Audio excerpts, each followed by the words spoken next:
Hello అండి, welcome to mister Vinnu YouTube channel. మన వీడియోని చూస్తున్న వారు తప్పకుండా మన ఛానల్ను సబ్స్క్రైబ్ చేయండి.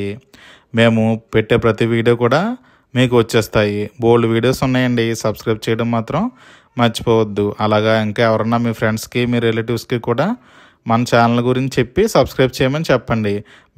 మేము పెట్టే ప్రతి వీడియో వచ్చేస్తుంది. ప్లీజ్ సబ్స్క్రైబ్ అండి. మన ఆనపత్తి గ్రామదేవత బాపనమ్మ తల్లి వారి ఉత్సవాలు ఈ సంవత్సరం 23వ తారీఖు అండి.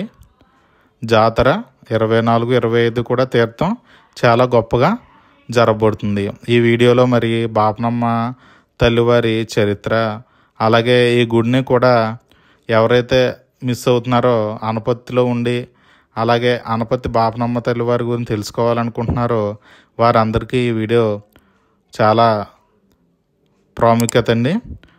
మరి ఈ టెంపుల్ని ఆ బాపనమ్మ వారిని కూడా దర్శనం చేసుకోండి. చల్లని తల్లి అమ్మ ఆశీస్సులు అందరికీ ఉండాలని, అలాగే మన ఊరు మన రాష్ట్ర ప్రజలు అందరూ కూడా బాగుండాలని మనస్ఫూర్తిగా కోరుకుంటున్నాను. మరి వీడియోని తప్పకుండా చూసేయండి. అలాగే మన ఛానల్ని సబ్స్క్రైబ్ చేయండి. అలాగే వీడియోని అందరికీ కూడా షేర్ చేయండి. Thank you.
బాగా బంధువులారా, ఈవేళ జయవారం మంగళవారం. ఈ మంగళవారం నాడు 135వ సంవత్సరం శ్రీ శ్రీ శ్రీ బాపనమ్మ తల్లి జాతర మహోత్సవం దేదీప్యంగా జరగటం మంచి విశేషం.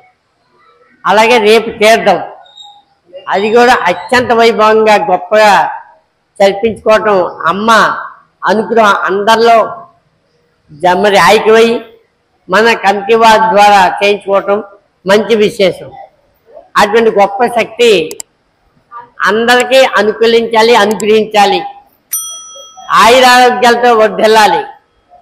బాపనమ్మ తల్లి 135 సంవత్సరాల పట్టి చేయించుకుంటుందంటే మనం 100 సంవత్సరాలు బతకటమే చాలా అరుది. అటువంటిది అమ్మ మహిమ ఇందాకే చెప్పుకున్నాం. లక్ష్మీ చెరువు ఇప్పుడైతే కొంచెం మూసారు. ఆ చెరువు చుట్టూరు మరి అమ్మ ప్రదక్షిణ చేసి ప్రతి గడప ఎక్కి ఆ గడపలో ఉన్నటువంటి గ్రహపీడలు తొలగేటట్టుగా ఆయక వెంకటరెడ్డి అనే వ్యక్తి వారు చెప్పడం జరిగింది నాకు. గురుగారు, అమ్మ దర్శనం పాపనాశనం, అమ్మ దర్శన భాగ్యం నాకు ఇప్పించారు. గొప్ప శక్తివంతమైన అమ్మ, ఆ అమ్మవారి యొక్క అనుగ్రహాన్ని పొందింప చేయాలి. ఆనపత్తి గ్రామమే కాదు, అంటే పక్కనే గోవు గంగమ్మ కావచ్చు, గావు గంగమ్మ తల్లి యొక్క అనుగ్రహం మహిమ ఎంత అంత కాదు. రోగట్టి ముచ్చట రోగ బద్దం ముచ్చట బన్నాత్, రోగాలు నివారణ చేసే భయంకరమైన బాధలు తొలగించే అమ్మ అంత గొప్ప శక్తి. చిన్న మందిరం ఉండేది.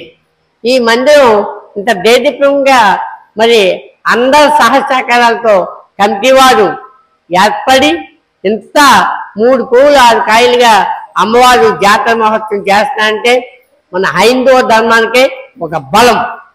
మరి ఇటువంటి బలాన్ని అమ్మని దర్శించి అందరూ ఆయురారోగ్య సంపదలతో మరి ఉన్నంత వృత్తిని అభివృద్ధి చేసుకునేటట్టుగా అమ్మవారు ఇస్తారు తప్పనిసరిగా.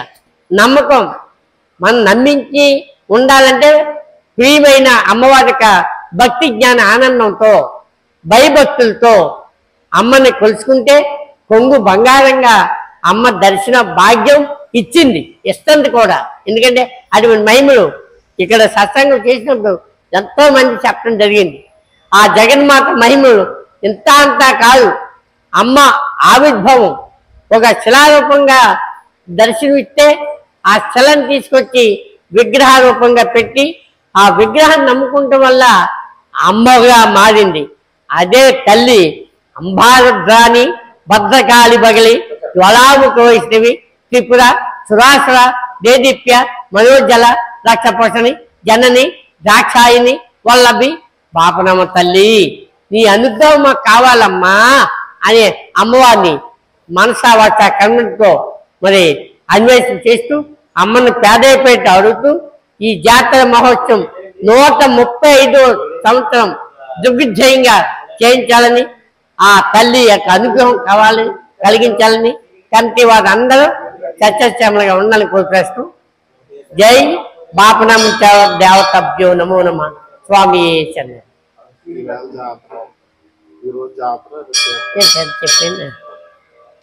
ఈరోజు చక్కటి జాతర మహోత్సవం దేదీప్యంగా జరుగుతుంది. అలాగే రేపు తీర్థం అంటే బుధవారం. ఇటువంటి తీర్థాన్ని ఈ రాత్రి చేయబోయే అమ్మ తాండవాడుతుంది. అటువంటి జాతరలో కూడా అందరూ పాలు పంచుకుని పరమాత్మ యొక్క అనుగ్రహాన్ని జగన్మాత కృపా కటాక్షమి అందరికీ కలగాలని తీర్థ మహోత్సవాన్ని కూడా తిలకించి దర్శించాలని అమ్మ కోరుకుంటూ స్వామి చరణం. జై బాపనమ్మ తల్లి దేవతభ్యో నమో నమ. జై రామ్.